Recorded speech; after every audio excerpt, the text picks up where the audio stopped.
Bonsoir, bienvenue à toutes et tous. Donc, Lisel qui suis heureux d'accueillir ce soir, mais durant tout le quadrimestre, la structure Home, qui est une structure qui s'occupe de créer des liens, des passerelles entre les arts et les sciences. Alors, je vais très rapidement laisser la parole en la personne de Camille. Ça a mal, désolée. Camilla Colombo, qui est donc la commissaire de l'exposition Uncharted, que vous voyez donc dans la salle ici jusqu'au 6 décembre. Et Camilla, ainsi que l'équipe de Home, a programmé toute une série d'activités ici à l'ISEP, dont notamment la première ici ce soir. Moi, je vais juste vous donner les prochaines de ce mois-ci, mais il y en a énormément les mois qui suivent aussi, que vous retrouverez dans le programme. Notamment une visite avec Camilla samedi, visite guidée de l'exposition de 15 à 16h30. Il y a une performance la semaine prochaine, mais attention, elle ne se fait pas à l'ISEP, mais au Palais des Académies, l'Académie royale des Beaux-Arts de Belgique, qui se passe le 16 octobre de 19 à 21h. Une performance de Paula Almiron. Et nous avons une autre conférence de ce type, alors dans l'auditoire, le 29 octobre, qui s'intitule D'autres sensibles, que nous dit l'histoire environnementale. Voilà, alors je vais laisser le soin à... Il y a un blocage, mais aussi aujourd'hui. N'essayez plus. Non, je ne sais plus. De présenter la conférencière de ce soir et nous expliquer donc le contenu de cette conférence. Merci Catherine. Bonsoir à tous. Merci d'être là. Ça fait plaisir de vous voir si nombreux. Comme Catherine le disait, aujourd'hui c'est le premier rendez-vous du programme public assez dense autour de l'exposition Uncharted, qui est une exposition qui explore la croûte de la Terre, dans le sens vraiment de la matérialité de notre planète, en laissant un peu du côté le vivant, se concentrant vraiment sur les aspects plus élémentaires vraiment de la matière de la Terre.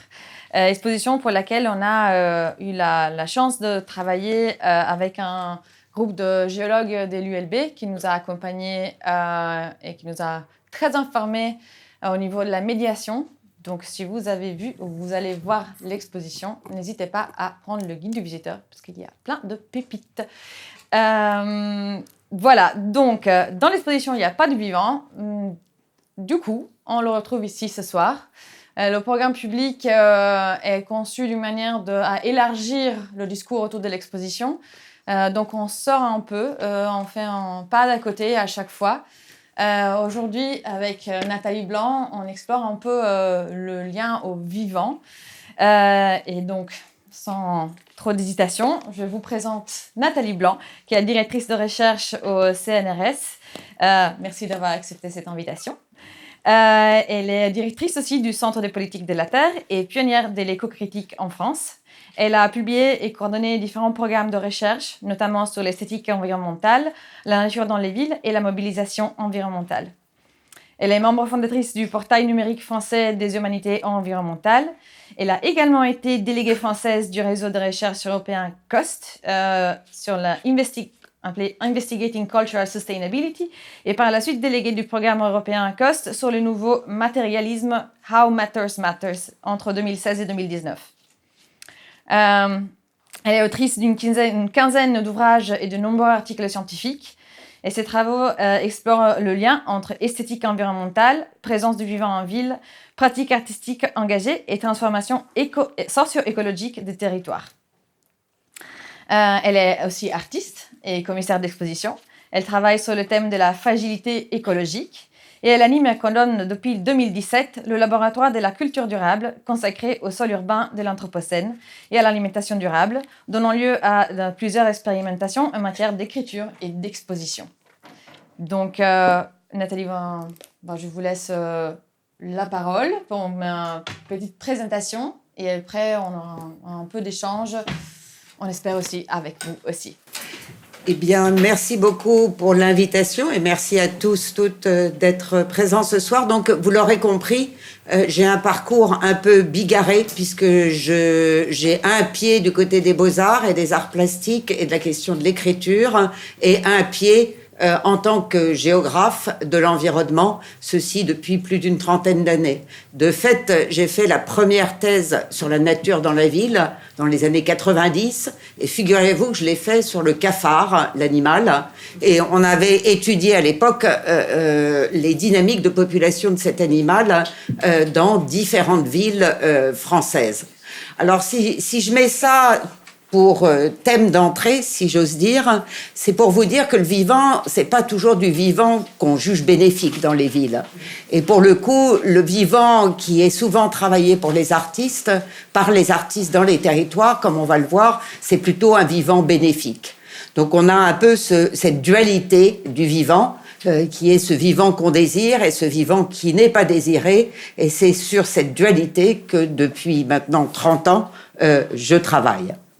Alors, je vais tout d'abord, mon exposé va avoir 3 parties. La première, c'est pour vous dire que cette question des relations entre art et écologie est ancienne. Elle est ancienne et là, vous avez une peinture de Albert Bierstadt, Yosemite Valley de 1866, et qui est une peinture qui a joué notamment dans le classement de cet espace en tant que parc naturel. C'est important parce que quand j'ai introduit cette question de l'esthétique environnementale en France et qu'on me disait mais qu'est-ce que l'écologie a à voir avec l'esthétique, j'ai essayé de mettre en exergue, de montrer que finalement on protégeait ce qu'on trouvait beau et que de fait rendre beau, montrer que c'est beau ou que ça a de la valeur à nos yeux et pas seulement à nos yeux mais à nos oreilles, à nos nez. C'est important pour en comprendre la valeur tout court et arriver à le protéger. Et ça, ce travail-là et bien d'autres à l'époque ont montré ce lien entre le mouvement de protection et qu'on retrouve en France aussi, par rapport à la forêt de Fontainebleau par exemple, ou par rapport à beaucoup d'espaces, et effectivement la protection de ces espaces. Alors ça a été le sujet d'une discussion dès au départ, parce que des collègues m'ont dit, mais alors, s'il suffit on fait des parcs naturels, des gens vont payer pour protéger ce qu'on trouve beau, et pour le coup, voilà, il n'y a pas besoin de s'inquiéter, le marché va pourvoir à la protection de ces beaux espaces. Et je leur disais toujours, mais qui va protéger le cafard alors? Et donc là, à nouveau, on a cette espèce de dualité, parce que la nature, c'est pas que du beau, c'est aussi des choses éventuellement qu'on n'aime pas. Alors toujours dans cette période, on a bien évidemment, ça c'est un tableau de Claude Monet, d'un champ de pavots de 1875. On a ce mouvement des arts vers l'extérieur avec de la peinture dehors d'une certaine manière et avec toute une série de techniques qui vont permettre d'appréhender cette nature dehors. Et ça va donner lieu à tout un mouvement à l'époque. Mon propos, c'est pas de m'étendre sur cette époque, c'est pour dire que tout ce qu'on va réfléchir ce soir et tout ce que les artistes travaillent aujourd'hui prend à des racines assez lointaines. C'est pas, ça se réduit pas au XXe siècle, ni même au XXIe. Alors, moi, j'ai plutôt travaillé sur cette époque, sur l'époque autour de 1960, la naissance des croisements entre art et écologie. Alors souvent, on considère que l'art écologique ou l'art environnemental, il naît avec, par exemple, le land art. Il y a une confusion en France entre le land art et l'art écologique. Alors, dans les ouvrages, il y a par exemple un ouvrage qui avait été longtemps à Beaubourg qui s'appelait Écoplastie. Je tenais à distinguer vraiment ces deux mouvements parce qu'il faut savoir que dans les années 60, et je vais vous montrer quelques œuvres en la matière, il y a des artistes qui se saisissent de la question écologique, c'est-à-dire de la destruction des écosystèmes, comme prétexte à faire œuvre. Quand vous prenez d'autres travaux de land art, c'était pas la question. La question écologique au sens de la protection des milieux ou au sens de la sensibilité au milieu de vie n'était pas du tout la question, par exemple, de Smithson. Donc, c'est important ces distinctions, c'est pas tous les artistes qui travaillent à l'extérieur qui ont ce souci-là et qui prennent en compte ce souci-là. À l'origine, cependant, et on peut le voir par exemple dans cette photo, là vous voyez, il y a marqué Terre, c'est une expo qui fait suite à une expo qui a été pionnière en 1969, qui était la première exposition américaine qui était consacrée aux Earthworks, aux travaux de la Terre, d'une certaine manière. On va trouver toute une série d'artistes à cette époque qui sont très différents les uns des autres du point de vue de ce qu'il fait. Il y a des gens, par exemple, comme Hans Saake, qui vont avoir un plaidoyer, une dénonciation critique de l'exploitation de la terre. Par exemple, je pense qu'il a fait tout un travail sur l'exploitation du diamant. Il y a des travaux comme ceux de Smithson qui vont plutôt être des présentations gigantesques de Earthworks. Vous connaissez Spiral Jetty, cette gigantesque spirale. Mais là, ce qui m'intéresse, c'est de montrer que, en fait, la naissance de ces environnements, c'est-à-dire de ces travaux artistiques comme environnement, c'est-à-dire ceux qui nous environnent, on rentrait dans cette pièce et on était environné par l'œuvre d'art, c'est aussi un processus qui consiste à critiquer la société de consommation, qui consiste à critiquer le modèle de développement dans lequel on est dans les années 1970. Donc cette question de l'art environnemental, elle naît également d'une critique de la société de l'époque. Et ça, c'est très différent, bien évidemment, du mouvement qui avait lieu au XIXe siècle. Encore qu'il y a des peintures dès le XIXe siècle, qui sont des peintures d'usine, par exemple la Hudson School, qui dépeignent la manière dont l'installation d'usine détruit le paysage naturel de l'époque. Donc on a aussi cette critique qui remonte loin et qui va prendre corps à partir des années 60-70. Alors, en rapport avec ça, là je ne sais pas si vous connaissez cette œuvre, 7000 chaînes de Beuys, qui est une œuvre emblématique, notamment par rapport à la question écologique, par rapport à la question écologique et de la participation citoyenne par rapport à ça. Ça a été 7000 chaînes plantées avec, vous voyez, des bornes de basalte, une œuvre qu'a repris le fils de Beuys plus tardivement.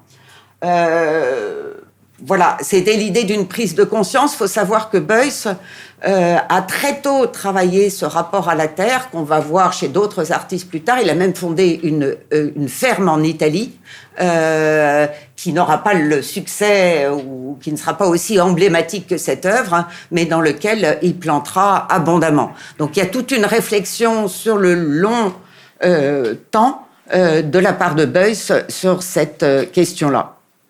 Une autre œuvre qui, pour moi, est très intéressante, c'est cette œuvre-là, qui consiste en ce jardin, ou en ce bois, si vous voulez, Seconde Avenue, New York, vous pouvez y aller, ça s'appelle Time Landscape, le paysage du temps. Et c'est une œuvre qui commence, puisque comme c'est une œuvre vivante, elle ne finit pas, enfin, on peut tous mourir, mais en dehors de ça, elle évolue. Et du coup, l'idée de Sundquist à l'époque, c'était de créer un monument à la nature qui était là avant l'arrivée des colons sur Manhattan. Et c'était une idée, on célèbre toujours les épopées humaines, on ne célèbre pas l'épopée naturelle.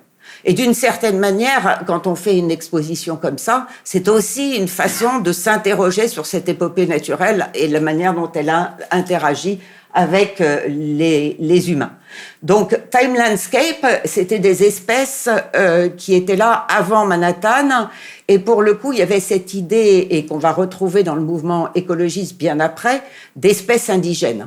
Et ça, vous allez voir dans une œuvre beaucoup plus récente que cette question-là, elle est toujours aussi vive, notamment parce que les écologues parlent d'espèces invasives, voire d'espèces exotiques.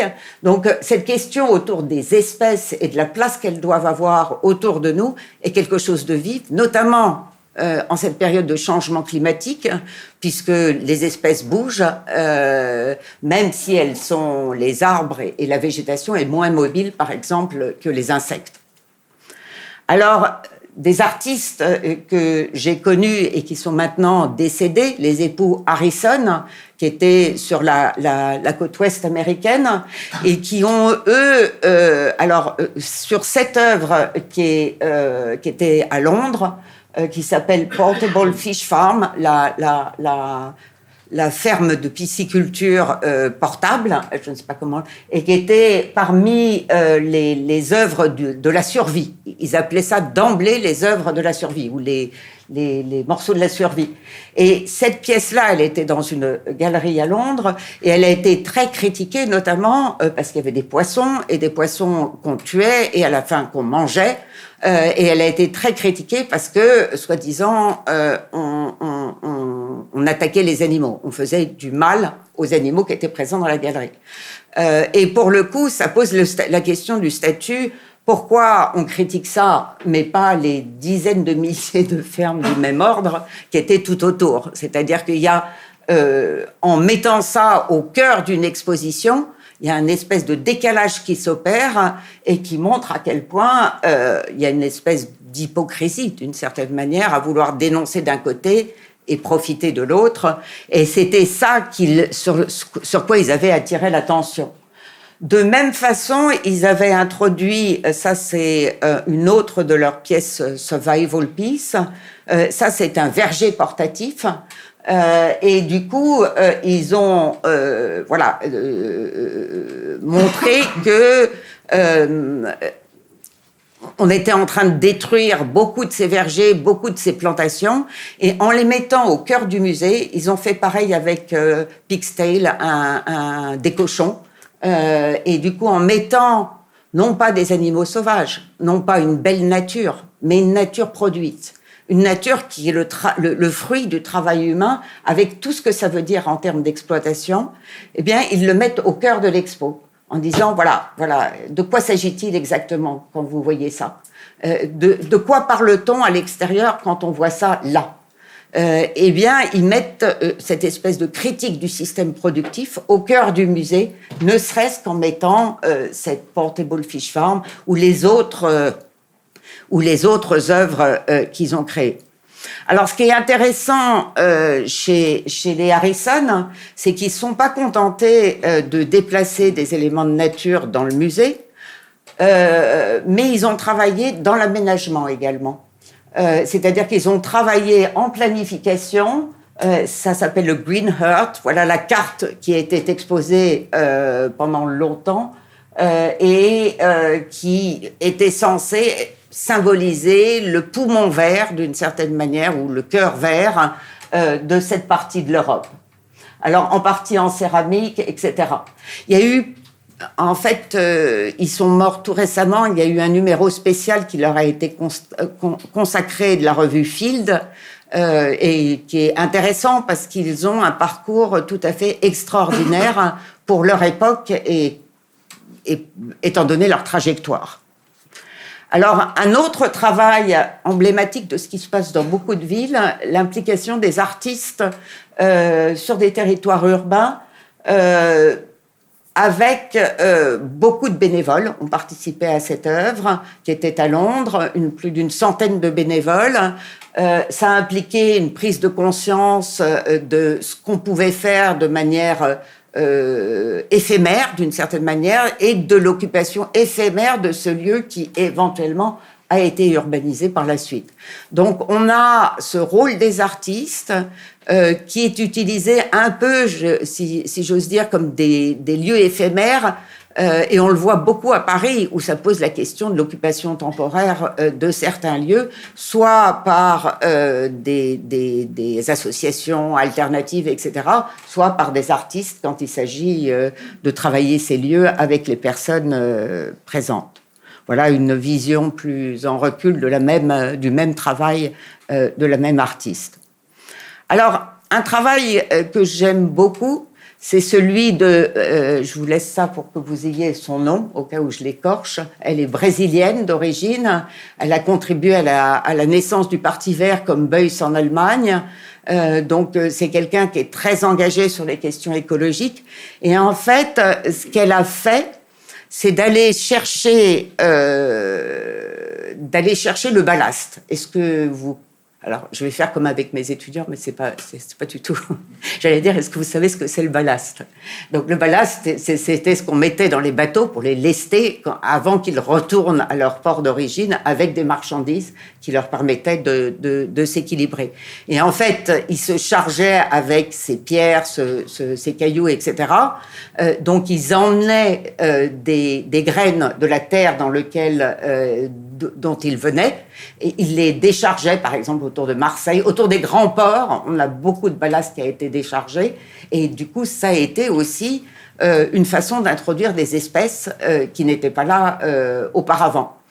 Donc, et ça, cette question des espèces exotiques, invasives, elle est donc ancienne, parce que la circulation de marchandises est très ancienne également. Donc, cette façon dont les espèces ont eu de se propager à la surface de la Terre n'est pas nouvelle. Et elle dénonce le fait qu'on ne soit pas capable de penser la diversité des espèces et puis cet afflux d'espèces qui viennent d'ailleurs et des gens qui défendent le paysage européen, comme si ce paysage européen n'avait pas aussi ses racines dans 10 000 endroits du monde. On pense que, par exemple, en France, le pommier est l'essence française. Le pommier de François Mitterrand sur les images était une façon de symboliser finalement cette francitude. Et en fait, le pommier vient d'Asie centrale. Donc, on a comme ça cette relecture permanente des espèces végétales et animales au gré des fantasmes et des représentations qu'on peut avoir des territoires sur lesquels on vit. Et vous voyez, ça c'est une expo à partir de ces graines récupérées dans le ballast, qui est là sur une plateforme. Elle en a fait beaucoup, elle en a fait autour de Marseille, elle en a fait autour de Bristol, elle a eu le prix de la Documenta, je crois en 2013 ou quelque chose comme ça. Donc c'est une artiste qui est très connue, et si je le montre, on est toujours sur le vivant, mais comme vous voyez, à chaque fois, on défend des choses assez différentes. Une dernière œuvre sur cette longue histoire, c'est le travail d'un artiste qui est peut-être moins connu, Stéphane Shankland. Je ne sais pas si d'aucuns d'entre vous, c'est un artiste d'origine anglaise qui travaille en France, qui est professeur d'architecture à l'université de Nantes et qui a travaillé... Oula, quand je m'approche, c'est terrible. Et qui a travaillé, alors lui, parce qu'il a cette formation aussi, il a été voir les responsables de la ville d'Ivry-sur-Seine en disant « Vous devez refaire la nationale, je crois que c'était la nationale 305 ». Et du coup, moi, ce que je vous propose, c'est de vous dire que c'est un chantier, et ça va être un chantier qui va durer très longtemps. Et c'est un chantier au cœur de ville. Donc, il faut que pour les passants, que pour les habitants de cette ville, ce chantier soit aussi part de la transformation de leur ville, ça soit valorisé. La ville, c'est du mouvement. La ville, c'est pas juste un monument figé une fois qu'il est réalisé. La ville, c'est quelque chose qui se transforme de manière permanente et il s'agit d'honorer cette transformation.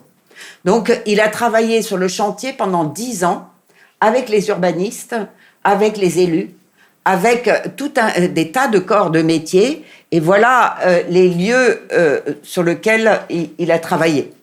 Donc, je vais vous montrer quelques photos parce que son langage pictural et plastique est intéressant pour voir, par exemple, il a utilisé la couleur pour signifier cette palissade de chantier, c'est pas rien. C'est pas un endroit qu'on vous barre au regard. C'est quelque chose qui se passe au-delà, qui est la naissance de la ville ou de la future ville. Donc, il y avait cette idée d'incarner la ville, non pas comme un produit, un objet à regarder, mais comme quelque chose de vivant, un organisme d'une certaine manière. Et je pense que c'est important aussi de voir ça, parce que ça a permis à plein d'enfants, alors il y a eu des travaux avec les écoles sur ces 10 ans, vous imaginez bien, avec cette question du chantier. Alors, je pense que ça a intéressé beaucoup d'enfants. Voilà l'inauguration d'un des sites sur lesquels ils ont travaillé. Il a beaucoup travaillé autour des pancartes dans la ville, parce qu'il disait il faut que les gens comprennent que c'est la ville en métamorphose. Et cette question de la métamorphose, elle est au cœur, bien évidemment, du vivant. Je vous renvoie aux travaux de Goethe dès le 19e siècle. Voilà la métamorphose urbaine. Voilà le métabolisme de la ville qui passe aussi par de l'excavation, de la construction, du déchet, du remue-ménage, d'une certaine manière. Alors voilà encore des photos trans et puis tout ce langage pictural autour de la couleur et des panneaux colorés. Et quelques expositions, et ce qu'il exposait, Ivry, une ville en mutation, c'était justement les éléments du chantier. Donc voilà. Cette première partie, c'est pour vous dire que le travail que je vais vous présenter maintenant, qui est le mien et celui de l'équipe avec laquelle je travaille, Coal, ça a de multiples racines. On n'invente pas. On s'inscrit dans des traditions, des mouvements. Et du coup, je pense que c'est important de le préciser. On pourra revenir, si vous avez des questions après, sur cette partie plus historique. Alors, je vais vous parler maintenant des collaborations qu'on a eues avec Coal. Coal, peut-être certains d'entre vous connaissent, c'est une association qui s'occupe d'art et écologie en France. Je travaille avec eux depuis plus de 20 ans maintenant. On a fait connaissance au début des années 2000 quand il y avait encore peu de choses sur ces questions. Je me rappelle le premier colloque que j'ai organisé sur l'esthétique environnementale, ça devait être 2006. On avait fait venir des artistes qui râpaient de la glace au ministère de l'Agriculture, qui nous regardaient un peu avec des yeux ronds parce que c'était du rap, mais voilà, c'était une façon de métaphoriser le rap, on va dire, ou la rap, je ne sais pas. Et du coup, on a fait connaissance à ce moment-là. Ils essayaient de se monter en tant qu'association, ce à quoi ils sont arrivés. Et puis, ils ont créé ce prix Art et Écologie qui est connu.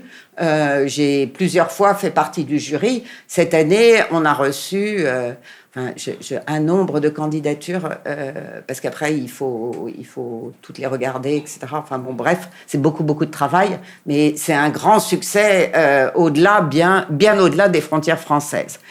Et avec Coal, on a candidaté ça c'est un des premiers programmes, on en a eu d'autres avant, à Europe Créative. C'est des fonds européens pour la culture, et la culture en mouvement, ou la culture en innovation, si j'ose dire. Et on a remporté ce programme qui s'appelait La table et le territoire. Donc la question dont on a débattu à l'époque, c'était de se dire, il y a plein d'artistes qui travaillent sur les territoires autour de fermes, autour d'alimentation, de permaculture, de jardinage partagé, comme vous avez vu.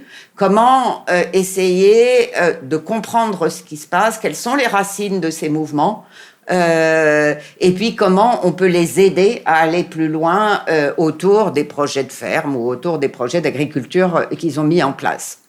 Alors, avec Coal, 2 livres, on a écrit 2 livres. Le premier, qui est un manuel, qui un peu reprend l'histoire quelques éléments de l'histoire que je vous ai dit, qui s'appelle Forme, Art et Environnement. Tout ça est en anglais parce que on travaille pour l'Europe, donc on travaille en anglais, et c'est en plus des éditeurs américains, donc ça complexifie un peu la chose. Et le deuxième, Art, Farming and Food for the Future, qui est le résultat du programme La table et le territoire. Donc, c'est plutôt des études de cas avec beaucoup d'artistes dont on a essayé de voir sur quoi reposait le succès. Alors, je vais vous donner quelques exemples du travail qu'on a fait avec ces artistes. Alors, ça, c'est Avros. On est à Athènes. Alors, il faut savoir que les programmes européens, c'est des programmes qui sont forcément européens. Il faut qu'il y ait un bon équilibre entre des pays du Sud, du Nord, de l'Est, de l'Ouest, etc. Enfin, c'est toute une diplomatie de montage de projets. Quoi qu'il en soit, ça, c'était nos partenaires athéniens. Et nos partenaires athéniens, ils ont un espace dans la banlieue d'Athènes, enfin c'est pas la très lointaine banlieue, mais dans un quartier qui est le résultat de la migration depuis les années 50, avec des gens qui sont maintenant très installés, mais c'était pas un quartier, c'est un quartier voilà, qui a connu beaucoup de mouvements, qui est très grande barre, qui a été très délaissé à un moment. Donc voilà, le fait d'installer un centre d'art dans ce quartier, Tavros, donc, a été un mouvement d'une certaine manière militant. Et ce qu'ils ont fait, c'est ces pins-là. Vous voyez les pins. Et cette œuvre-là, qui a été, donc on a, dans le cadre de ce programme, aussi accompagné, eh bien, ça prend naissance, donc c'est l'équipe de Tavros qui avait mis ça au point, ça prend naissance dans la culture grecque, qui était lors d'un mariage ou d'un événement heureux, mais plus généralement d'un mariage, de faire des pins décorés qu'on suspendait au mur. Et ces pins, la décoration qui était dessus, là, vous voyez, la décoration qui était dessus, elle correspondait à des vœux de bonheur. C'était une façon de symboliser finalement la promesse que se faisaient les mariés en termes de futur. Et là, dans le cadre de ce quartier, ils ont fait un appel à candidature. Alors, on était un peu dans la période, on n'était pas un peu, on était dans la période du Covid. Donc, les gens étaient aussi assez esselés. Et ils ont fait un appel pour que les gens envoient des vœux. Ce qu'ils aimeraient bien voir advenir. Alors, il y en avait, c'était un voyage en Amérique, d'autres, c'était aller sur la Lune, les troisièmes, je ne sais pas. Il y a eu beaucoup, je me souviens plus du nombre exact, mais il y a eu un énorme flot de courriers. Et du coup, il y a eu une artiste qui s'est emparée de ces courriers-là et qui a utilisé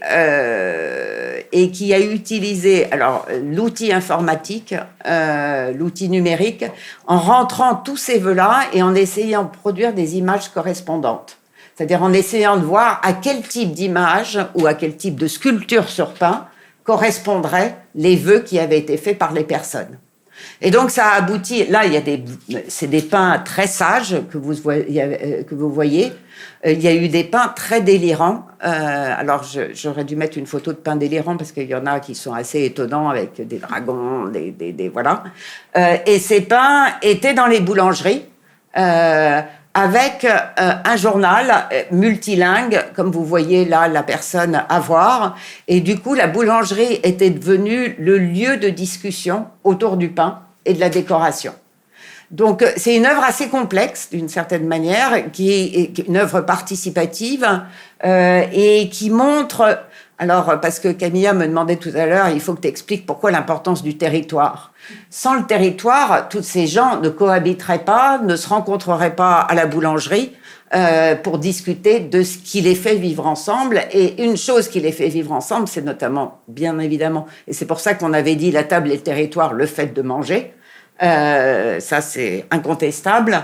Et qu'il y ait des lieux communs d'achat de cette nourriture. On le voit aujourd'hui, par exemple, en tant que géographe, je travaille pour la ville de Paris sur la transition écologique et les classes aisées, et on voit à quel point les lieux marchands, alors ça peut être le marché, mais ça peut être une biocoop, ça peut être une épicerie, etc., sont des lieux de socialisation à l'écologie. Donc, la force du territoire, c'est de proposer des lieux qui sont des lieux du commun, qui nous permettent collectivement de nous socialiser ensemble à l'écologie. Et là, ça a été un travail sur le territoire et d'ancrer finalement des personnes qui ne sont pas toutes héritières de ces traditions grecques dans une culture grecque. Alors, un autre lieu, on est à Madrid, avec lequel nous avons travaillé, c'est Inland, qui est un collectif artistique qui est dédié à la production agricole, sociale et culturelle. Alors, ils ont un travail très ancré. On continue à travailler avec eux dans le second programme dont je vais vous parler. Ce qu'ils font et ce qu'ils ont fait et ce qu'on a suivi dans le cadre de ce premier programme, c'est une école du pastoralisme. Ils accueillent des jeunes qui sont venus d'assez loin et généralement plutôt d'Europe, pour devenir berger. Et ils essayent, avec les troupeaux, là on est dans le parc central de Madrid, ils ont un lieu dans la banlieue de Madrid aussi, enfin c'est pas vraiment la banlieue, c'est la très proche banlieue, mais là c'est les installations dans le parc central de Madrid pour apprendre à devenir berger. Donc vous me direz en quoi c'est de l'art. Pour eux, quand vous discutez avec eux, et c'est quelque chose qu'on présente notamment dans l'ouvrage, c'est de l'art parce que pour eux, la sculpture sociale de Beuys, dont je vous ai parlé tout à l'heure, l'art, ça consiste à intervenir sur le corps social, ça consiste à travailler avec la question de l'utopie, ça consiste à travailler la question de l'artisanat. C'est des gens qui se réfèrent beaucoup au mouvement Arts and Crafts du 19e siècle en Angleterre. Donc voilà, et ils fabriquent du fromage et le fromage leur sert de monnaie d'échange. Donc on a aussi cette idée de circuit monétaire autour de ce qui est la production des bêtes. Et ils travaillent aujourd'hui dans 22 villages en essayant de travailler justement sur ces flux alimentaires, production, vente, avec les personnes de ces villages. Alors, c'est un travail au long cours, mais dans le présent, on continue à travailler avec eux, et dans le présent travail, ils travaillent à Majorque, en fait, sur la reforestation. Donc, on a suivi tout un programme de reforestation qui fait partie de la manière dont ils conçoivent leur pratique artistique. Alors, je ne sais pas si vous connaissez ce lieu, c'est un lieu historique à Turin, pareil, dans la banlieue. C'était sur les anciennes usines, et je ne sais jamais si c'est Citroën ou Peugeot, mais je suis sûre qu'il y a certains d'entre vous qui savent, qui étaient à Turin. Et proche de là, il y a toutes les usines en question qui ont été transformées en hôtels par Enzo Piano. Donc, et là, ce lieu-là, qui s'appelle Parco Arte Vivente, c'est un espace grand qui a été fondé par un artiste très 70, j'ai envie de dire, porteur des utopies de l'époque, et qui conçoit ce lieu-là comme un lieu à la fois d'exposition, mais aussi d'intervention in vivo. Alors, il y a des artistes très connus qui sont venus exposer là-dedans. Il fait aussi des expositions pour sensibiliser les personnes à la question par exemple, des rapports nord-sud et de la surexploitation des Suds par les Nords sur cette question, par exemple, de l'écologie. Enfin, il y a beaucoup, beaucoup de choses. Et il y a notamment un travail, alors j'ai pas mis parce qu'il y avait trop de diapositives et j'avais peur de dépasser mon temps. Il y a notamment le travail des Spagna, Raphaël et bon, je me souviens plus de son nom à lui, c'est pas grave, ou de son nom à elle d'ailleurs, je ne sais plus si c'est son nom à lui ou à elle. Et ils ont fait tout un circuit où on plantait des espèces d'arches gigantesques qui sont toujours installées sur le site, où on plantait, on venait ramener ces ordures organiques, on en faisait du compost, on plantait et on venait récupérer des légumes. Et ils ont fait ça avec un tirage au loto des habitants des environs. C'est plutôt une banlieue pas très favorisée. Et du coup, voilà, ça correspondait à une envie de faire une œuvre participative sur ce territoire à l'échelle de ce lieu d'exposition. Alors, un autre travail qui a été pour nous assez fondateur, c'est ce lieu-là, c'est une ferme à Saint-Denis. Alors Saint-Denis, c'est la banlieue nord de Paris, c'est tout près de l'université, il y a le métro, donc c'est du foncier qui est très cher. Et je dis ça parce que la mairie de Saint-Denis a décidé de maintenir ce territoire en agriculture. Ça a été un choix, nous ne valoriserons pas ce territoire et nous maintiendrons parce que c'était ce qu'on appelait la plaine des Vertus au XIXe siècle, c'était le dernier territoire maraîcher du nord de Paris. Donc, il y a cette décision politique qui est pas rien, étant donné la valeur du foncier et les tensions sur ce foncier, de maintenir une ferme avec un double portage On est sur un bail de 25 ans avec l'artiste qui a repris la ferme, qui s'appelle Olivier Darnay. Peut-être certains d'entre vous le connaissent. Il a créé beaucoup de choses. Mais notamment, il y a quelque chose qui a frappé les esprits, c'est le miel béton, puisqu'il a commencé autour de l'apiculture. Il avait à un moment le plus grand rucher à ciel ouvert à Aubervilliers, qui est une banlieue défavorisée. Et là, il est d'abord arrivé avec ses ruches, en disant une chose simple, c'est que à Paris, on n'utilise plus de pesticides depuis, je ne sais plus depuis quelle année, mais depuis un moment, en tout cas dans la gestion des espaces publics. C'est pareil dans la banlieue environnante. Et du coup, le miel des abeilles était bien meilleur que celui qu'on peut trouver, par exemple, dans des territoires comme la Beauce. Alors la tristesse, parce qu'on continue à travailler ensemble, c'est qu'on s'est vu le week-end dernier, je crois, et toutes les abeilles sont mortes, liées au changement climatique et liées notamment à l'arrivée du frelon asiatique, et avec des décalages en termes de température qui expliquent que les uns soient plus réveillés que les autres, etc. Donc il y a des gros problèmes sur les ruches. Et ça, c'est quelque chose, je ne sais pas comment on va y répondre. Quoi qu'il en soit, sur ce territoire, ce qu'on a fait, c'est entourer donc de grandes barres. On a fait un travail, on est allé voir les habitants, habitantes, et on leur a demandé, donc c'est un travail de recherche et de création, on leur a demandé quelle était leur recette, la première recette qu'ils avaient apprise dans leur vie. C'est des gens qui sont... Enfin, je ne sais pas quel est le pourcentage, mais il y a un très gros pourcentage de gens issus de l'immigration. Et de l'immigration, il y a plus de 89 nationalités. Donc, c'est des gens, il y en a qui viennent de l'Est, du Sud, enfin, et vraiment des gens de beaucoup d'endroits du monde. Et l'idée, c'était de restituer leur mémoire culinaire, de donner des mots à cette mémoire-là. La première recette de sauce tomate que ma mère m'a appris, etc. Parce que, en se faisant, on restitue aussi de la mémoire des territoires dans lesquels ces personnes ont évolué.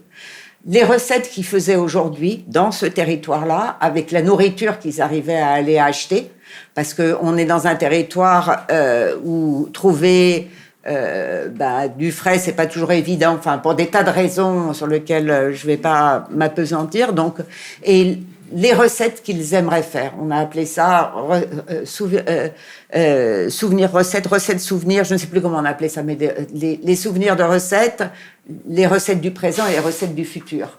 Avec l'idée de pouvoir planter sur ce territoire les légumes ou fruits qui éventuellement ressortiraient de ces recettes. Donc on a créé un livre qui a été le produit d'un travail artistique, et on a fait un immense repas avec une chef locale qui a fait ces recettes en invitant absolument tout le monde des environs.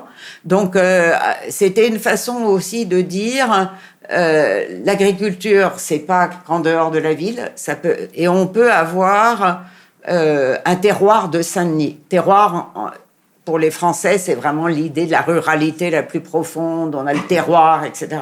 Et là, c'était un peu prendre à contre-pied, comme le cafard, et dire, en plein milieu de la banlieue la plus défavorisée, on a cette possibilité de créer un terroir. Alors, une note de tristesse, parce que il faut savoir que cette ferme qui a été mise en place en 2016, donc ça fait plus de 10 ans, sur un bail de 25 ans, toutes les subventions ont cessé. Il y a eu de grosses coupes à la culture, et tout le travail de médiation sur les questions de permaculture, d'écologie, etc. Et ça va probablement cesser. Enfin, je ne sais pas très bien comment ça va être possible de sortir de ça. Il y a des propositions d'acteurs du privé pour reprendre le lieu, sachant qu'il est classé inconstructible. Donc, ça pose quand même... C'est-à-dire que même les acteurs du privé qui voudraient se réapproprier ça, parce qu'ils ont des fonds et parce que, voilà, ça les intéresse, c'est pas pour lotir, ça, c'est pas jouable. En revanche, ça pose la question de la pérennité d'entreprises artistiques qui sont forcément fragiles. Et comme on discutait avec Camilla, où tu montes 24 projets pour arriver à faire vivre une année. Il faut savoir que cet espace-là, il faut des jardiniers, il faut des médiateurs culturels. Enfin, c'est très demandeur en termes pour faire vivre. Il y a beaucoup d'artistes qui viennent en résidence. On a fait des résidences ici, notamment des ateliers d'écriture sur le chemin de la nourriture, en essayant de travailler avec les artistes sur un concombre. Quelle trajectoire il fait avant d'arriver dans votre assiette. Et donc de faire des poésies sur la trajectoire du concombre. On avait fait pareil, vous allez le voir, sur le ver de terre. Hein. Donc de travailler en écriture, et y compris dans les écoles, parce que je travaille aussi dans les écoles, sur cette question, à quel point est-on capable d'imaginer la trajectoire des éléments de nature, hein, et des éléments tout court qui arrivent là, chez nous. Et en fait, ce qu'on voit, et je le vois notamment chez les enfants, quand on travaille sur les insectes qui sont dans la cour d'école, combien c'est difficile d'imaginer au-delà de ce qu'on voit. Et ça, je pense que ça fait partie de la question écologique. Alors, je vais vous présenter... Bon, ça, c'était deux petites travaux qu'on a fait avec un ami poète. J'aime beaucoup ce travail, je dois dire. D'abord, à cause du succès qu'il a eu. C'était la COP21, on est en 2015, sur les berges de Seine. Avec cet ami poète, on pose un stand. On a découpé des extraits du GIEC, dont tout le monde dit c'est un rapport illisible. Et on interpelle les passants en leur disant, écoutez, choisissez un de ces extraits du GIEC et on vous donne toute licence poétique pour les réinterpréter. Et en fait, on s'attendait que les gens se trouvent confrontés à un exercice bien trop difficile ou qu'ils soient finalement mis en difficulté par le langage technique qui est adopté dans les rapports. Et en fait, tout le monde s'est senti assez libre. Et du coup, on a appelé ça mémoire climatique, et on a diffusé après, on faisait un petit film où la personne présentait l'extrait du GIEC qu'elle avait choisi, et le poème ou le récit en prose qui avait été fait à la suite.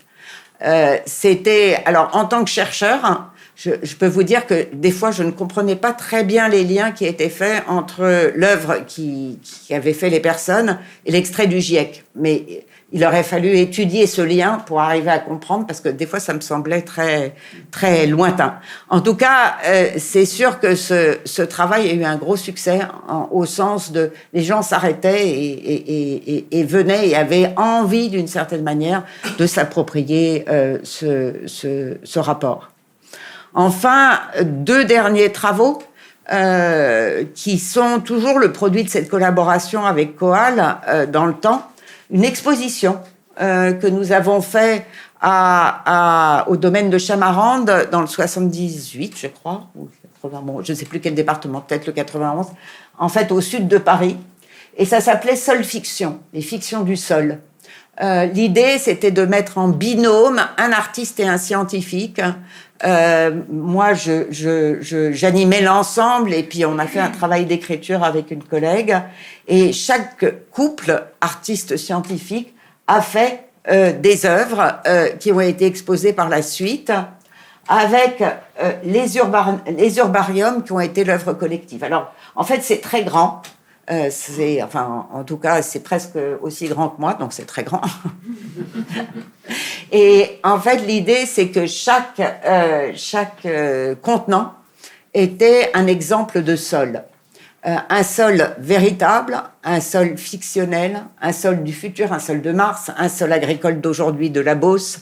Et en fait, on avait présenté des sols fictionnels et des sols réels, si vous voulez. Et ça, parce qu'on a beaucoup après essayé de voir un peu quel était l'effet sur le public, et ça rejoint peut-être des discussions que pourrait avoir Camilla par rapport à l'exposition ici présente, c'est que les gens étaient désarçonnés en disant la science il y a 10 ans. Ils étaient désarçonnés. Aujourd'hui, tu as l'impression qu'il y a une liquidation du réel qui est sans borne. Donc, et il disait, la science, c'est vrai, et l'art, c'est de la fiction. Et là, vous nous présentez quelque chose qui emprunte aux deux registres, et on ne sait pas si c'est vrai ou si c'est pas vrai. Et en fait, d'une certaine manière, moi, ça m'a fait pas mal réfléchir sur l'idée, est-ce que c'est une bonne chose, ces rapports art et science, par rapport à la question qui nous occupe, en disant, est-ce qu'on ne déstabilise pas le statut de vérité et de fiction qu'entretient chacun de ces champs dans le champ social, quoi. Et c'est une question sur laquelle il n'y a pas de réponse unique, c'est une question très complexe, mais en tout cas, ça avait tout à fait attiré mon attention. Enfin, un dernier travail, alors, c'était pas vraiment avec Coal, c'est un groupe de scientifiques, et elle est sur un territoire alternatif. On a créé le laboratoire d'écologie pirate sur ce territoire et on s'est dit, on va tous inventer collectivement, y compris les fermiers qui étaient sur place. Et par exemple, pour aller vite, le site est accessible en ligne.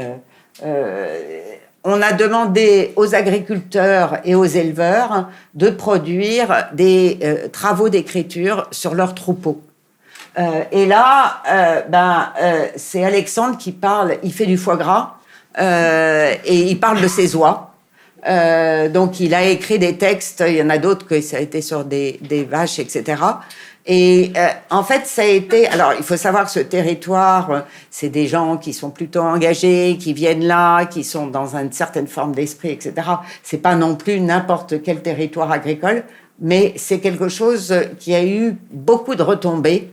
Ce moment d'expérimentation qui a duré quelques années et qui a engagé plus de 20 scientifiques et puis beaucoup de locaux dans l'Allier. Donc, alors ça, c'est la collaboration. On pourra revenir sur ça. Et maintenant, ce que je vais essayer de vous présenter, c'est ce qu'on en tire aujourd'hui. On a décroché un second programme qui s'appelle Transformative Territories, Performing Transition Through the Arts. Donc l'idée, c'était de repartir avec beaucoup des mêmes acteurs que vous avez vus, Inland à Madrid, et on a travaillé à Majorque cette fois-ci avec eux, non plus sur le pastoralisme mais sur la reforestation. On a travaillé avec les Grecs, mais non plus à Athènes comme précédemment, mais sur l'île d'Aitoliko où il y a des salines, donc on est sur une dynamique assez différente. Et on a travaillé également avec Saint-Denis, comme je vous ai dit, sur cette question de non plus de recettes là pour le coup, mais de voir comment cette ferme avait contribué au changement local.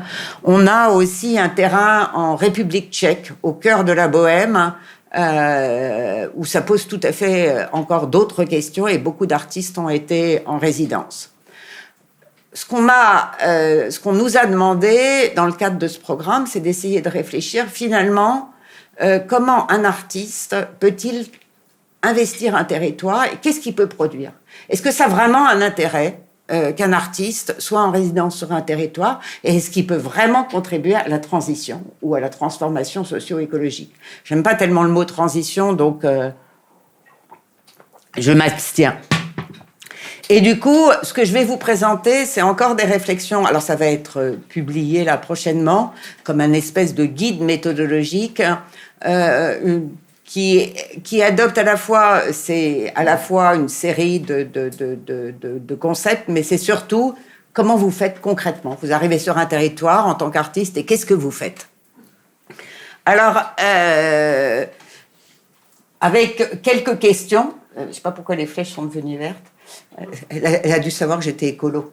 Ça doit être ça. Donc, comment des pratiques artistiques peuvent-elles générer des expériences collectives sur les territoires? Je vous ai parlé beaucoup des publics. Récits, recettes, c'était beaucoup l'idée de créer des publics. Quelle force et limite de ces pratiques artistiques est engagée? Et puis, comment réfléchir à leurs effets dans la durée? Alors, alors, c'est aussi, si on a pris cette direction-là avec Coal, c'est pour plusieurs raisons. Parce qu'on travaille sur la biodiversité, qu'on a ce travail avec des artistes qui sont engagés dans les territoires. Mais du coup, ça oblige à réfléchir à la question du territoire, au territoire comme matrice. Une matrice qui n'est pas juste voilà, le territoire belge ou le territoire français ou le territoire, etc. Un territoire, c'est complexe, c'est du symbolique, c'est du réel, c'est du social, bien évidemment, et ça vit tout le temps, c'est jamais fixe. Il y a des territoires de projet, et puis il y a des territoires d'administration. Donc on voit bien qu'il y a des associations qui s'emparent de territoires, qui proposent des cartographies inédites de ces territoires, et qui d'une certaine manière, avec ces cartographies, les font exister. Donc on pense aux utopies concrètes. Alors, c'est important pour ça parce que je pense qu'une pratique que développe l'artiste sur ces territoires, c'est la pratique de l'enquête. Le territoire est complexe et on n'arrivera jamais d'une certaine manière au bout. Et l'enquête est au cœur de la pratique artistique quand il arrive sur un territoire. Et puis, on a isolé, et après, de 3 régimes d'effets territoriaux, ce qu'on appelle. D'une certaine manière, l'artiste, par exemple, quand il travaille en reforestation sur le territoire à Majorque, c'est le territoire lui-même qu'il transforme de manière très concrète, écosystémique. Mais c'est aussi parce qu'il permet à des agriculteurs ou à des forestiers de venir et de s'investir ces questions-là. Mais c'est aussi un levier d'émancipation. Vous pensez au récit-recette, par exemple, l'idée de permettre à des personnes de repenser à leur recette comme un outil qui permet de penser le futur du territoire, c'est une façon d'entrevoir cette question de l'émancipation. Et enfin, le territoire, c'est un milieu politique et sensible d'expérimentation. Alors, du point de vue de la méthode, la première chose dont on parle quand on dit enquête, c'est de s'ancrer. Et pour s'ancrer, il faut enquêter. Pour s'ancrer, pourquoi ? Pas parce qu'on enquête comme un détective, parce que quand on enquête, eh bien, on va rencontrer des personnes, on parcourt des chemins, on parcourt des territoires. L'enquête, c'est quelque chose de vivant, là, pour le coup. Je ne sais pas si on part en enquête tout au long de sa vie, d'une certaine manière. On construit des liens entre les choses. Quand vous arrivez sur un nouveau territoire, eh ben, on construit des liens entre les choses, des liens symboliques, des liens concrets. On produit son propre territoire, son propre environnement. Et pour le coup, ce que fait l'artiste, par exemple, quand on fait des marches commentées, on parlait de Margarita, je me souviens plus de son nom, Povere, je crois. Eh bien, sur les marches commentées, on en a fait beaucoup des marches commentées ou des cartes sensibles. Eh bien, c'est une manière de partir collectivement en enquête sur ce territoire. C'est à la fois la carte, par exemple, ce qui est intéressant, c'est que vous pourriez dire c'est né avec la géographie dans une pratique militaire qui consiste à établir un camp et à savoir où il faut tirer, parce qu'il y a une histoire effectivement de la carte qui l'inscrit dans l'art militaire, mais c'est aussi des façons de mettre ensemble et des personnes, des luttes ou des actions qui n'avaient pas vocation à être ensemble. Et tout d'un coup, elles se retrouvent ensemble sur l'espace de la carte.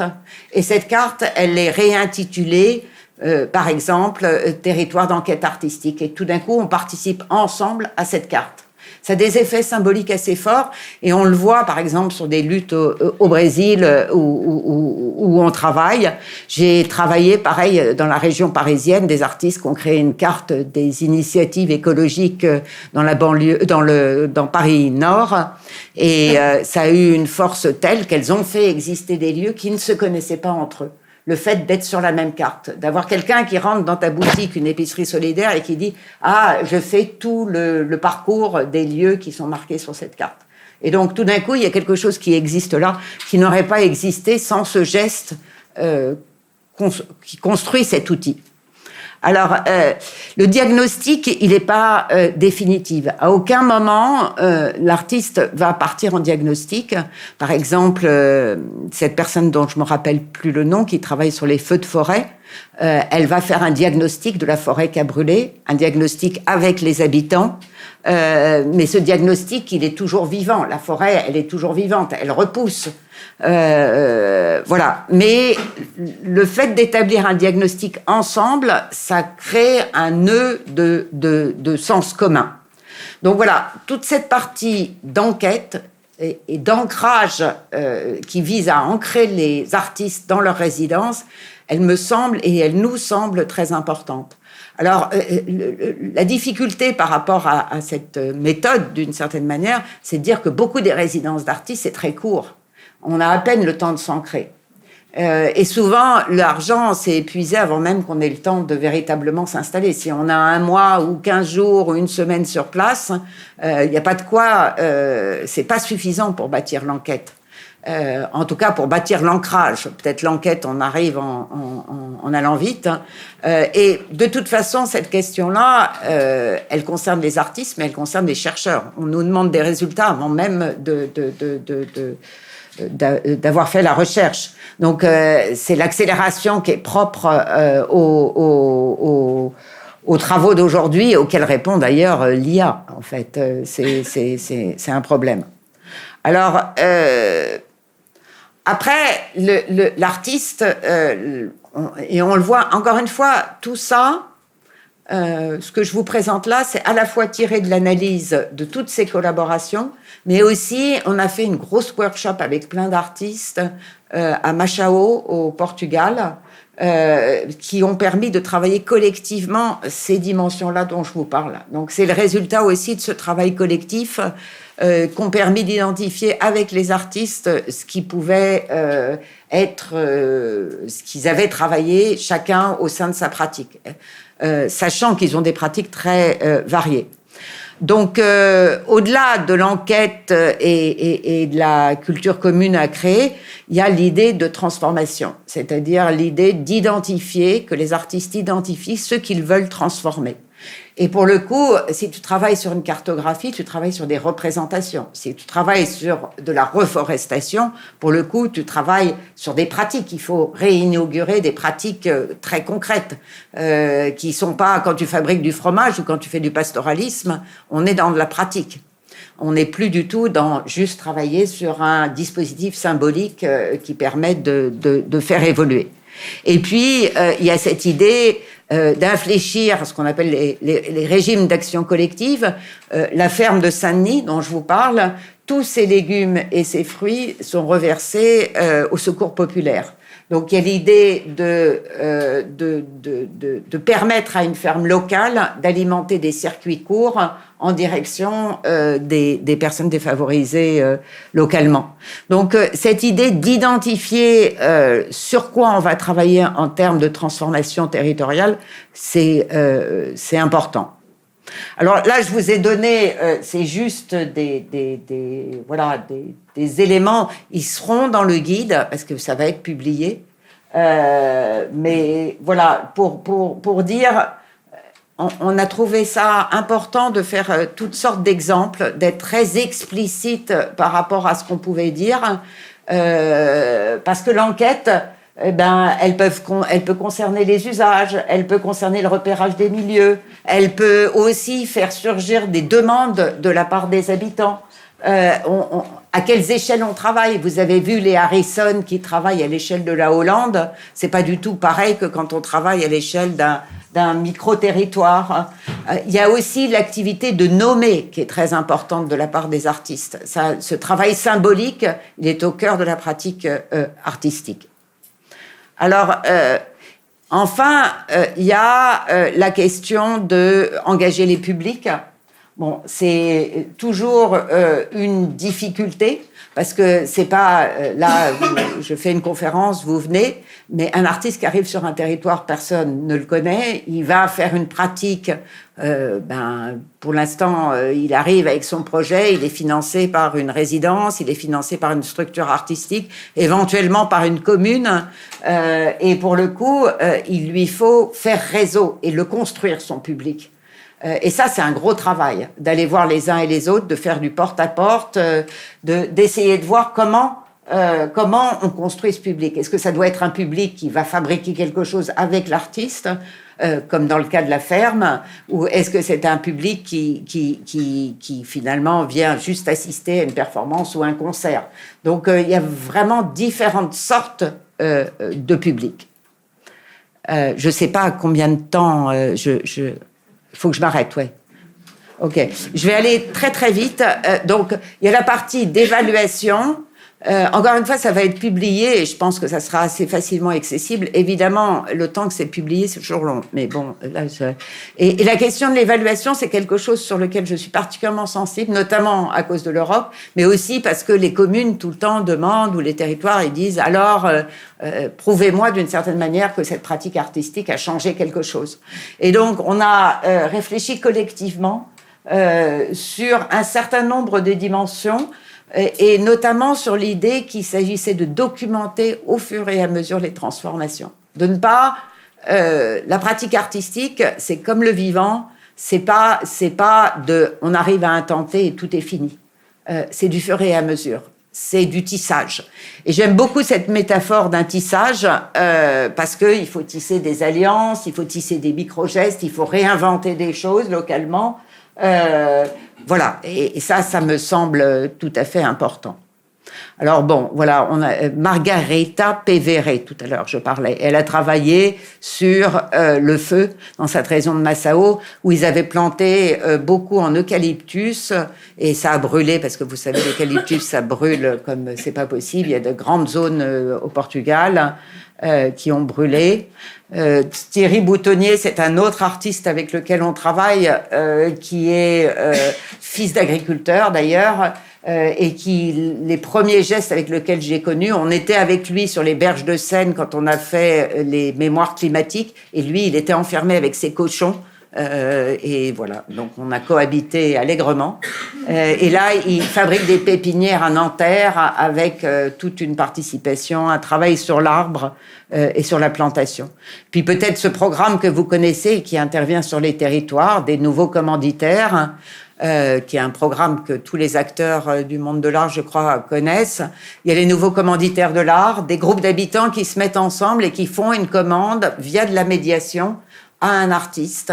Et cette commande intéresse le territoire. Le public se constitue, se construit mais la commande est inversée d'une certaine manière. Et il y en a eu dans les hôpitaux, etc. Alors, je vais conclure. Donc, la question de la culture, vous voyez que je plaide pour la transformation culturelle. D'autant plus, je travaille dans les cours d'école en ce moment avec les enfants.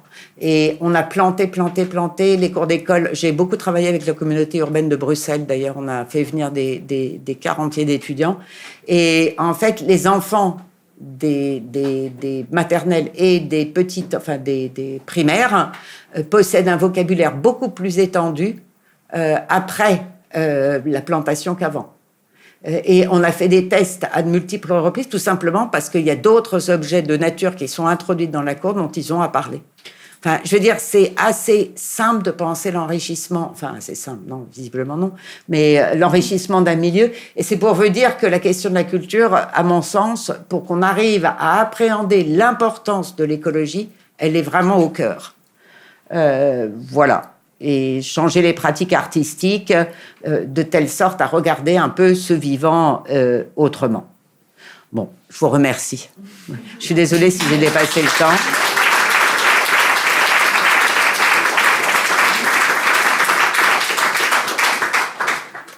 Merci beaucoup. C'était passionnant. C'était trop riche, hein? Non. Ça va. Non, c'était très riche. Pas d'emmerder à eux, hein. Non. Ok, donc on a encore une vingtaine de minutes. Moi, j'ai quelques questions, mais vu qu'il n'y a pas trop de temps, je préfère laisser à vous nous dire si vous avez des commentaires ou des questions. S'il y a quelque... Voilà, ça va aller vite.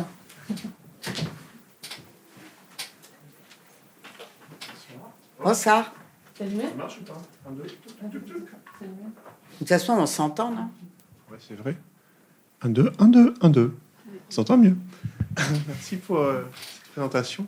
À un moment, vous avez parlé d'une question que vous avez justement choisi de ne pas développer. Sur, quand vous avez parlé d'expérience où les gens disaient la science, c'est la vérité, l'art, c'est la fiction.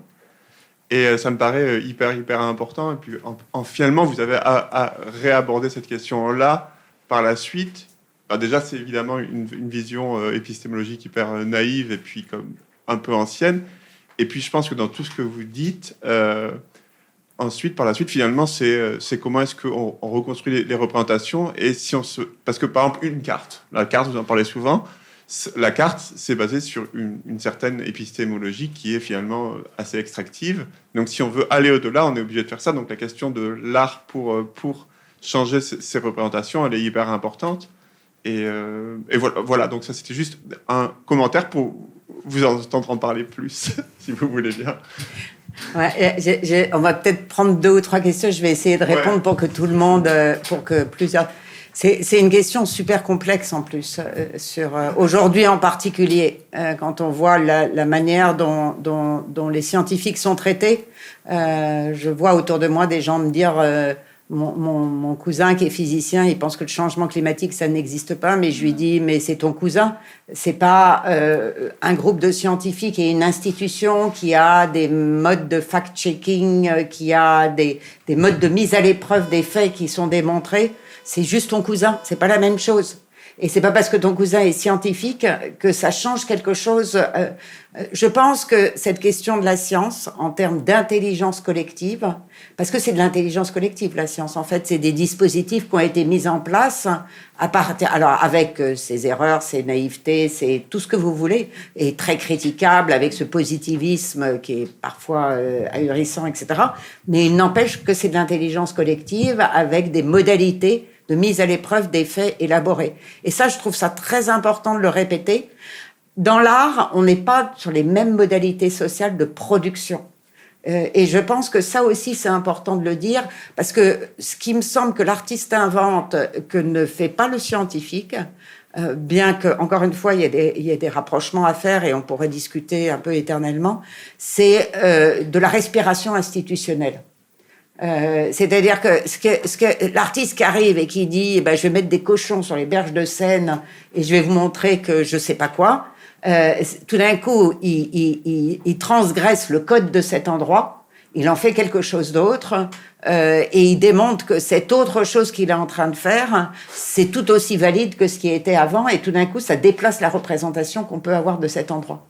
Et c'est pour ça que je pense qu'il faut faire voilà, c'est important de bien marquer la manière dont sont produits ces expériences, ces représentations, et de délimiter. Et pas pour dire la science a toujours raison et l'artiste fait toujours de la fiction. C'est pas ça, parce que c'est naïf, comme vous le dites, cette séparation. Mais pour rétablir la manière dont les choses sont produites. Parce que aujourd'hui, il y a beaucoup de gens qui critiquent les scientifiques en disant mais qu'est-ce qui me prouve que ce que tu dis est vrai, quoi. Et du coup, ça, c'est compliqué à traiter. Je ne sais pas si ça répond, mais bon, de toute façon, on ne répondra jamais vraiment totalement. Ouais. Déjà, merci beaucoup. Vous avez fait pas mal de parallèles avec les scientifiques, et je me demandais aussi si dans votre travail, il y avait d'autres acteurs qui travaillent dans le social plus.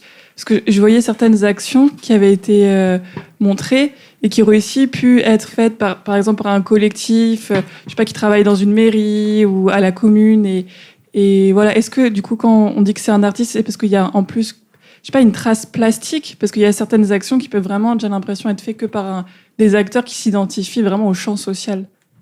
Alors, ça dépend des artistes. C'est vrai que la plupart de ces artistes, ils vont avoir pour souci non seulement alors, soit de faire une performance ou une trace plastique ou une documentation ou quelque chose. Ce que je trouve, à la différence d'un acteur d'une commune, par exemple, c'est qu'il a fallu, par exemple, pour introduire des moutons à Vaux-en-Velin, qui est un quartier d'habitat social, il fallait être artiste pour arriver à proposer d'introduire des moutons, des troupeaux de moutons qui ont été... Bon, après, vous pourriez me dire, il y a Clean Amen, qui est une association qui fait pareil dans le 93, autour de Paris. Ce que l'artiste fait, que ne fait pas l'association, à mon sens, c'est d'en faire un symbole de déplacement et pas de l'inscrire dans le régime général de ceux qui se déplacent ou de ceux qui se transforment. C'est-à-dire que ça, c'est pas moi qui le dis, à vrai dire, c'est une grande anthropologue de l'art. Elle dit l'artiste, il rend spécial ce qu'il est en train de faire. D'une certaine manière, il le rend emblématique de quelque chose, comme quand Beuys va se baigner dans un marais pour protéger les marais. Je veux dire, il y a plein de gens qui se sont baignés dans les marais avant. Mais lui, il en fait quelque chose qui est une action emblématique de ce qu'il faudrait faire ou de ce qu'il considère beau ou je ne sais pas quoi. Donc, il y a ce statut spécifique de l'artiste et qui n'est pas du tout le statut du scientifique. Alors ça, de ce point de vue-là, dans le champ social, c'est assez différent quand même. Enfin, je ne sais pas si ça répond. Je ne sais pas trop comment poser la question, mais dans tout ce que je vois, je ne sais pas trop comment poser la question, mais dans tout ce que je vois, il y a vraiment un aspect très politique, évidemment, et ne serait-ce que la notion de territoire, c'est déjà quelque chose qui actuellement se perd, le territoire de, je sais pas, quelqu'un qui tout d'un coup découvre une autoroute qui traverse son village, ça va casser le territoire, et du coup... qu'est-ce que ça amène l'art dans ces notions de territoire, dans ces notions d'écologie? Parce que j'arrive pas trop à demander, mais en quoi l'art apporte quelque chose de plus que la politique, voilà, dans ces expériences? Parce que le territoire, c'est aussi un espace ou une surface d'ancrage des populations, d'identification. C'est pas seulement de la politique. Parce qu'aujourd'hui, on parle beaucoup de géopolitique, comme ça vous a pas échappé. Donc, on parle de territoire, de frontières, de déplacement de frontières, etc. Territoire, c'est pas que ça. C'est, comme je le dis, c'est une matrice qui est largement symbolique. Et qui repose beaucoup sur des questions culturelles, d'identification, d'histoire, d'espace, etc. Et l'artiste, à mon sens, ce qui permet, c'est parce que, en fait, alors pour le dire un peu brutalement, dans le champ de l'écologie, on est surtout dans le champ du changement climatique. Je travaille beaucoup avec des climatologues. On est arrivé avec une pensée du global. Il fallait faire descendre les solutions sur les territoires. Et en fait, l'idée, ça serait plutôt l'inverse, c'est d'essayer de travailler, transformer ces territoires, aidés par les artistes, et de voir en quoi cette transformation, finalement, que les artistes fécondent, elle est plus innovante, plus imaginative, elle déplace plus quand il y a des artistes, que quand il y a par exemple des agents d'une commune qui sont réglés par des institutions qui sont déjà écrites.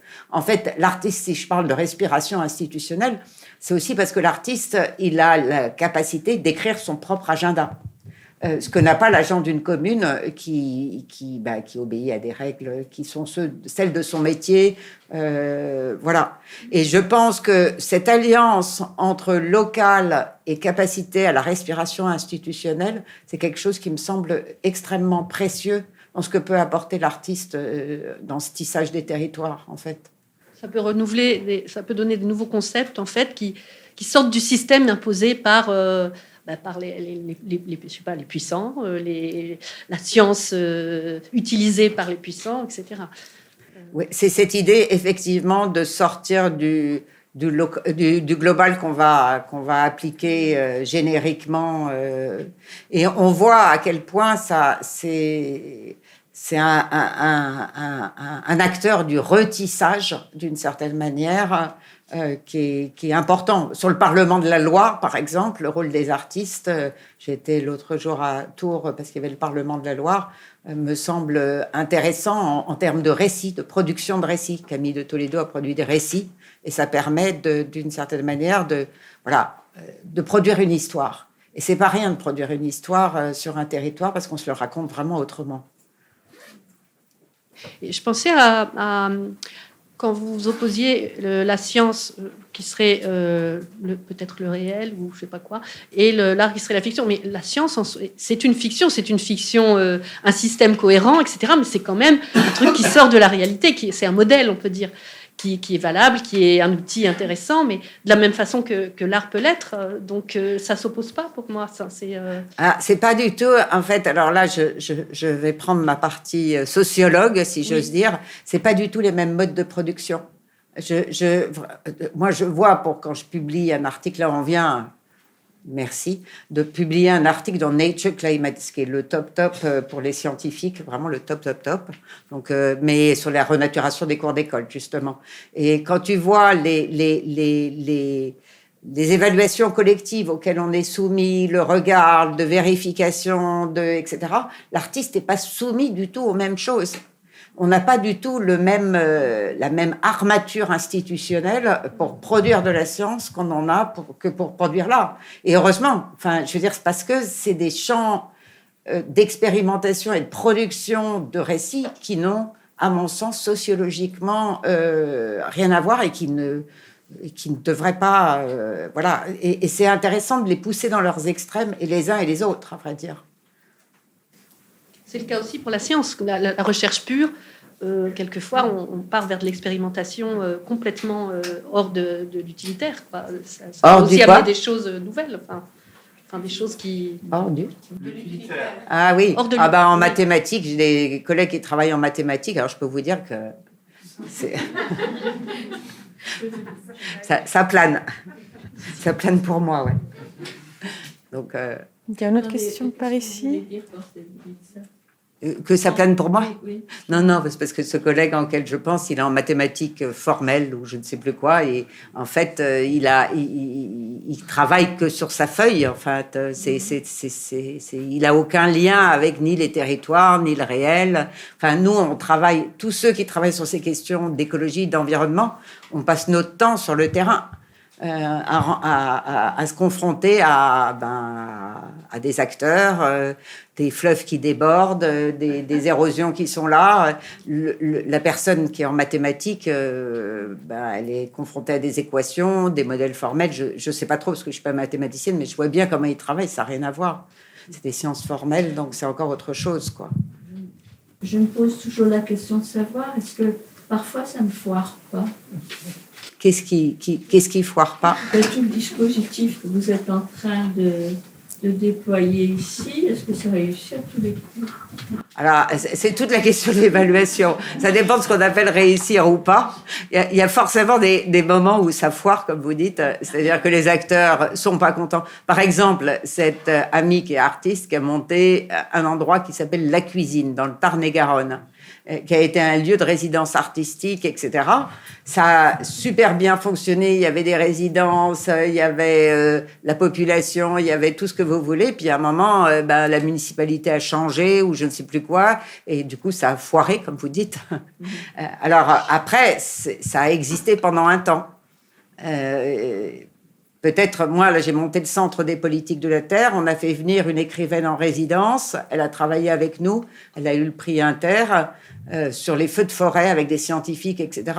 Ça sera pas reconduit parce qu'on n'a pas eu les budgets pour le reconduire. Peut-être qu'on peut dire que ça a foiré, mais en même temps, ce que ça a produit pendant que c'était là, ça a de la valeur. Donc, je sais pas, c'est compliqué cette question de foirer, pas foirer. Et une question aussi que je me pose dans le même genre. Excusez-moi. Hein. Non, je vous en prie. Quelle est la pérennité des expériences qui sont menées ? Est-ce qu'elles sont inscrites dans une temporalité X déterminée ou tout ce qu'on peut espérer, c'est qu'elles perdurent au plus longtemps ? Quel est le facteur temps ? Comment est-ce qu'il interfère, agit ou n'agit pas sur tout ce que vous menez comme expérience? Alors, c'est très différent. Par exemple, le pain que je vous ai montré, ça a été une action, une performance d'une certaine manière. La reforestation à Majorque, c'est appelé à durer de la vie des arbres. L'œuvre que je vous ai montrée, qui date des années 60, qui consiste en time landscape à New York, d'une certaine manière, il est appelé, à moins qu'il détruise tout l'endroit, mais il est appelé à durer jusqu'à la fin du monde. Et du coup, en fait, quand tu travailles avec le vivant en tant qu'artiste, si tu travailles sur le territoire avec l'idée de, de réparation, de soins, etc., ça peut s'inscrire dans le temps long. Après, il y en a qui, la performance j'ai à nouveau perdu son nom, Margarete. Margarita Pevere. Merci. En plus, je suis pas sûre que c'est le bon accent, mais c'est un accent. On a juste une dernière question. Oui, moi j'avais là, une question au un fond. peu plus prosaïque, mais le modèle des nouveaux commanditaires, est-ce que vous auriez des exemples plus ou moins équivalents en Belgique ou dans d'autres lieux en Europe? La Belgique, puisqu'on y est. Camilla, vous savez s'il y en a... Alors ça, je ne sais pas du tout s'il y a quelque chose comme ça en Belgique. Ça existe en Belgique? Les nouveaux commanditaires? Ouais. Oui, absolument. Ouais. Voilà. Ouais. Ils sont aussi assez actifs. D'accord, ok. Voilà, la réponse est... sur la France, je sais bien, mais je ne me suis jamais posé la question s'ils étaient actifs ici. Donc, il y a même les nouveaux commanditaires pour la science, mais ça a moins marché pour des tas de raisons. Mais ici, c'est beaucoup plus récent qu'en France, forcément. Ah oui? Les nouveaux D'accord, commanditaires, c'est quand même seulement depuis, je sais pas, moins de 10 ans, quoi. Ouais, Ça, je dirais 5 ans, 5, quoi. 6. Ouais, c'est ça. Donc, il y a moins de projets en cours plus. et c'est moins connu, évidemment, mais Ouais. ça provient du projet des nouveaux commanditaires. en Ouais, France. juste avant le Covid, je pense. Ouais. En France, c'est assez lointain. Je crois que ça prend racine dans les années 90, et puis après, ça... Donc, il y a une longue histoire avec plus ou moins de succès. Enfin bon, toujours la même chose, quoi. Mais il y a eu un gros bouquin qui est sorti autour des nouveaux commanditaires qui est très intéressant, qui détaille bien. Et sur ça, Merci beaucoup. on va terminer la soirée. Merci.